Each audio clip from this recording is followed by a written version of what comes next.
like you can do something that brings functions together that are in pieces. The key connection here is this.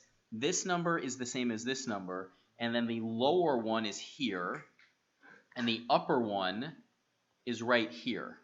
You see how that's broken apart? Yeah. Does it say anything about where B needs to live? Where do you kind of assume B needs to live? Before C. Before C and? After A. Ah, but does it say that it has to? No. It doesn't. Normally, in the most circumstances, you're going to break things apart by splitting them and putting them back together, but it doesn't need to be between the two things. What it allows you to do, also, another key thing is, wow, that's some powerful hand soap. It's all good. F of x, it has to be the same function. That's a given, everybody. The f of x, yeah, it just hits you. It hits you like a brick. We're getting judged like, you smell bad. Now you smell good. The function has to be the same. If the function isn't the same, it doesn't work.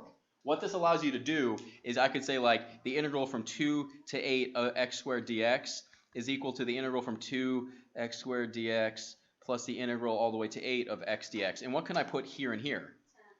If I wanted to, 10, I could put anything I want, but I'll just say b right now. It could be anything you want.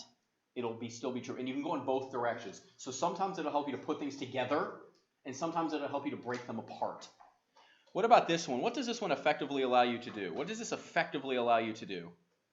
Yes, to factor. C is a constant in this case. This allows you to factor. This can be helpful. So for example, instead of having to do 2 to 9 of 6x squared dx, you could just do 6 times the integral from 2 to 9 of x squared dx.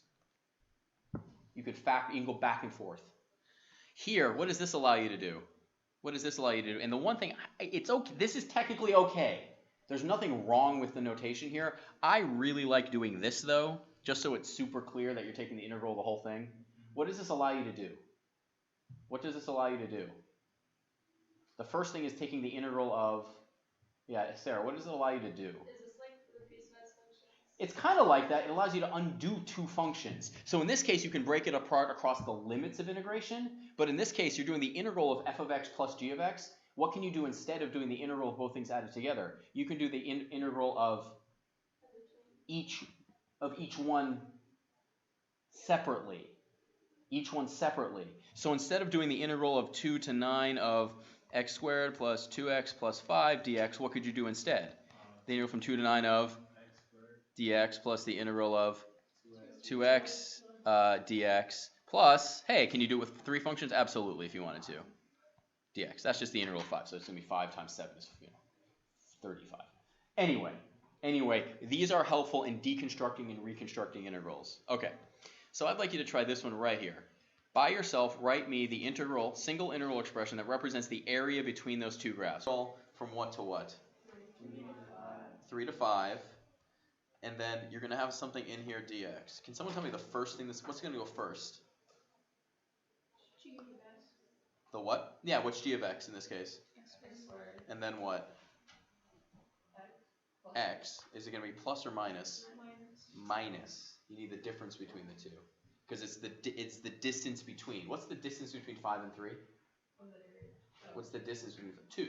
How'd you get 2? 5 minus 3.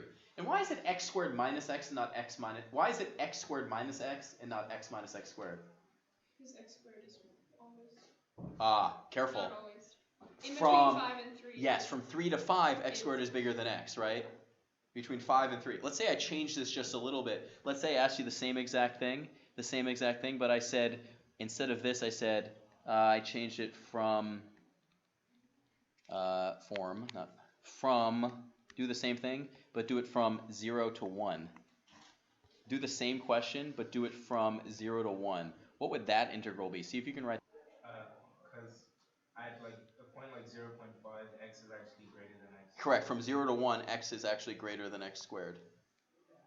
Greater than or equal. For all points between them? Or? Yeah, from 0 to 1. Think about it. When you square something that's less than 1, it gets smaller, right? Yeah. Like when you multiply anything by something less than 1, it gets smaller, right? So it doesn't matter what you start with. Because I insinuated it by saying from 3 to 5, x squared is bigger than x. The other way you can see it, Caleb, the other way you can see it is this. If you graph these two functions, what does y equals x look like? There's that, right? Y equals x. What about y equals x squared? It starts in the same place, right? But what does it do? Minimum. Where does it intersect? 1, 1, right? So from 0 to 1, what do you know? X is bigger than x squared. So you have to know what's on top. And that actually is something that comes up all the time in other calculus classes. Like we're calculating the area of this thing and we need to know what's on top, right? There are other times when you're going to have functions that look like this, you know, something weird. And I might ask you, for example, like, what's the area between the curves? What's a challenge with doing that? If I ask you for the area between the curves, it's adding this with this, plus this, right? What's a challenge with figuring out the area between those curves? What's the biggest challenge? They trade what? What happens? The one that's greater. Yeah, the one that's greater flips, right? So if you just set up an integral one minus the other, it wouldn't work. You need to do the absolute value, that's what fixes it. But like if you did it in pieces, what do you think the first thing you'd have to find if you were going to do this in pieces? You have to find the what? Intersection points. You're going to do that a bunch. You find intersection points because you need your limits of integration. You need to know where to start and where to end. Okay.